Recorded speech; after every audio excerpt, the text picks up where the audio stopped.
दोस्तों, एक पुरानी कहावत है कि तेरी जीत से ज़्यादा मेरी हार के चर्चे है। इसी तरह का ये डायलॉग पूरी तरह से जो है तो राजस्थान के अंदर अभी के वक्त में काफ़ी फिट बैठता है। मौजूदा सूरत हाल को अगर देखा जाए तो राजस्थान के कुछ हालात ऐसे ही नज़र आते हैं। दोस्तों, जैसा कि आप जानते हैं कि राजस्थान को एक नया मुख्यमंत्री और 2 नए उप मुख्यमंत्री मिले हैं, जिसमें एक महिला और एक जो है तो पुरुष है। दोस्तों, जैसा कि आप जानती हैं कि पूर्व मुख्यमंत्री ने भी इसके ऊपर कुछ बातें कही है, उसके ऊपर हम विस्तार से बाद में चर्चा करेंगे। भारत के सबसे जूनी राजनीतिक पार्टी कांग्रेस के उप मुख्यमंत्री के बारे में जो है तो हम बाद में चर्चा करेंगे, लेकिन सबसे पहले और सबसे इम्पॉर्टेंट पार्ट जो इस वक्त नज़र आता है वो है वसुंधरा राजे जी के बारे में। दोस्तों, जैसा कि आप जानती हैं कि एक कहावत है हिंदी की, ये तेरी जीत से ज़्यादा मेरी हार के चर्चे हैं। फिलहाल दोस्तों, वसुंधरा राजे की कुछ इसी तरह से मिसाल दी जा सकती है। राजस्थान के अंदर वो विधायक है और काफ़ी लोगों की ये बात पहली पसंद भी हम कह सकते हैं। जनता की अगर बात की जाए तो वसुंधरा राजे मुख्यमंत्री के तौर पर वो देखना चाहते हैं। लेकिन जब जो है तो राजनाथ सिंह के साथ वो बैठी थी और तब उन्होंने एक चिट्ठी खोली, तब उनका चेहरे का कलर पूरी तरह से उड़ गया था। दोस्तों, इस तरह से होगा उन्होंने कभी सोचा भी नहीं था। इसके बाद से ही ये बात जो है तो सुर्खियों में आ रही थी कि वो बहुत जल्द जो है तो एक बड़ा फैसला लेंगी और जल्द से जल्द जो है तो वो भारतीय जनता पार्टी को छोड़कर कांग्रेस पार्टी के साथ जो है तो हाथ मिला सकती है। बताया जाता है कि माजी में उनके और जो है तो अशोक गहलोत के खास करके काफ़ी अच्छे संबंध हुआ करते थे राजनीतिक तौर पर। दूसरी तरफ मैं आपको बता दूं कि ये भी बात कही जा रही है कि सेंट्रल यानी कि प्रधानमंत्री नरेंद्र मोदी की टीम और जो है तो स्टेट की टीम के बीच में ताल्लुकात बराबर नहीं थे।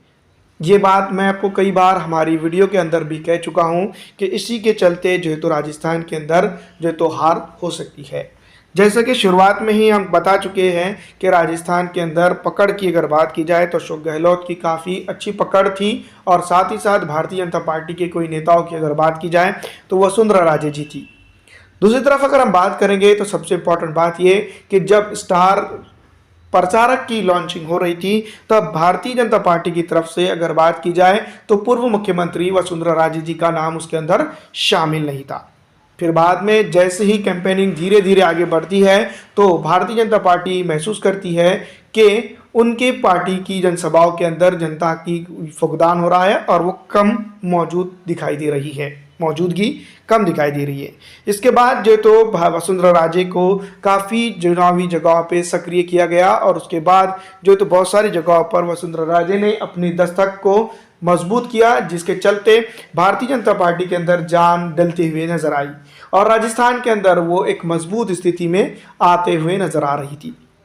जिसके बाद जो तो ये भी बात समझ में आ रही थी कि जिस तरह से स्टार कैंपेनिंग के अंदर, स्टार प्रचारकों के अंदर वसुंधरा राजे का नाम नहीं था, उसके बाद ये बात समझ में आ रही थी कि मुख्यमंत्री एक नया बन सकता है अगर भारतीय जनता पार्टी की सरकार राज्य के अंदर यानी कि राजस्थान के अंदर लौटती है। तो उसी तरह से कुछ हुआ और जहां पर भारतीय जनता पार्टी ने एक्सपेरिमेंटल के तौर पर एक ऐसे मुख्यमंत्री को बैठाया जिसका अगर देखा जाए तो दूर दूर तक के जनता जिसको जानती तक नहीं थी। भजन लाल सिंह जो तो यहाँ पर के मुख्यमंत्री बनते हैं और साथ ही साथ उनके साथ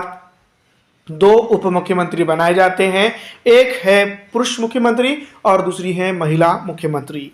तो दोस्तों, ये बात भी कही जा रही है कि महिला मुख्यमंत्री को सिर्फ इसलिए लाया गया है ताकि जो तो सूबे के अंदर वसुंधरा राजे को काउंटर किया जा सके और लोकसभा चुनाव के अंदर जो तो इनको रोक कर इनका इस्तेमाल किया जा सके ताकि ज़्यादा से ज़्यादा वोट भारतीय जनता पार्टी व जो है तो यहाँ पर निकालवा सके।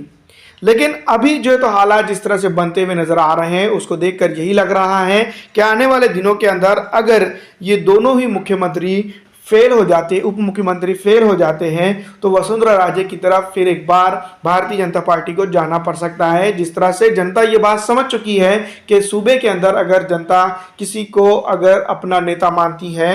तो वो वसुंधरा राजे हैं और दूसरी तरफ अगर देखा जाए कांग्रेस की तरफ तो अशोक गहलोत। अब जहां पर हालात और तमाम तर परिस्थितियां बदलते हुए नजर आती है।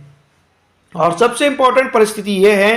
कि वसुंधरा राजे के तौर पर यहाँ पर जो तो महिला उप मुख्यमंत्री जो है तो प्रधानमंत्री नरेंद्र मोदी की भारतीय जनता पार्टी देने में कामयाब तो हो गई है, लेकिन क्या उनका रसूख उसी तरह से होगा जिस तरह से वसुंधरा राजे जी का हुआ करता था। इसके बाद कई जगहों पर ये बात भी समझी जा रही है कि आने वाले दिनों के अंदर वसुंधरा राजे अपने कई एक समर्थकों के साथ भारतीय जनता पार्टी को अलविदा कहकर जो है तो वो कांग्रेस के साथ शामिल हो सकती है। ये तो आने वाला वक्त ही बताएगा कि भारतीय जनता पार्टी को छोड़कर वसुंधरा राजे कहां पर जाएंगी, लेकिन फिलहाल जिस तरह की अटकलें लगाई जा रही हैं उसके ऊपर विराम लग सकता है, क्योंकि वसुंधरा राजे जी की तरफ से कुछ इस तरह के इंडिकेशन नहीं मिलते हैं। जी हाँ दोस्तों, अगर हालात राजस्थान के अंदर सब अच्छे रहते हैं तो ये एक्सपेरिमेंट भारतीय जनता पार्टी कामयाबी के तौर पर आगे ले जा सकती है। दूसरी तरफ अगर हम बात करेंगे तो राष्ट्रीय सेवक संघ भी इसके साथ जो तो अगर भारतीय जनता पार्टी के इस फैसले के साथ खड़ा है तो वसुंधरा राजे का भी पूरा तरह से कॉपरेशन यहाँ पर हो सकता है। और आने वाले दिनों के अंदर भारतीय जनता पार्टी जो तो यहाँ पर काफ़ी कुछ चीज़ें कर सकती है। इसी ज़िमन में मैं आपको बता दूं कि भारतीय जनता पार्टी को शायद अकेले के तौर पर जो तो वसुंधरा राजे अलविदा भी कर सकती है। लेकिन तमाम तर चीज़ों को अगर साइड में कर दिया जाए तो मैं आपको बता दूं कि भारतीय जनता पार्टी के प्रधानमंत्री नरेंद्र मोदी ने जो तो दोनों उप मुख्यमंत्रियों और मुख्यमंत्री को जो तो राजस्थान की बागडोर संभालने के लिए बधाई दी है। और उन्होंने ट्वीट करके जो तो ये भी कहा है कि राजस्थान की जो तो धरती को आप आगे ले जाएंगे और जो तो दोनों को शुभकामनाएं। दूसरी तरफ मैं आपको बता दूं जिस तरह से शपथ ग्रहण समारोह चल रहा था उसमें काफ़ी जो है तो चीज़ें नोट की गई, जिसको लेकर जो तो प्रधानमंत्री नरेंद्र मोदी की जो तो काफ़ी प्रशंसा भी की जा रही है। वैसे मैं आपको बता दूं कि यहाँ पर जो तो राजस्थान के पूर्व मुख्यमंत्री कांग्रेस के नेता अशोक गहलोत ने भी जो तो नवनिर्वाचित मुख्यमंत्री और उप मुख्यमंत्री को जो तो ट्वीट करके बधाई दी है और साथ ही साथ में उनकी तमाम तर स्कीमों को जारी रखने का भी डिमांड कर डाली है।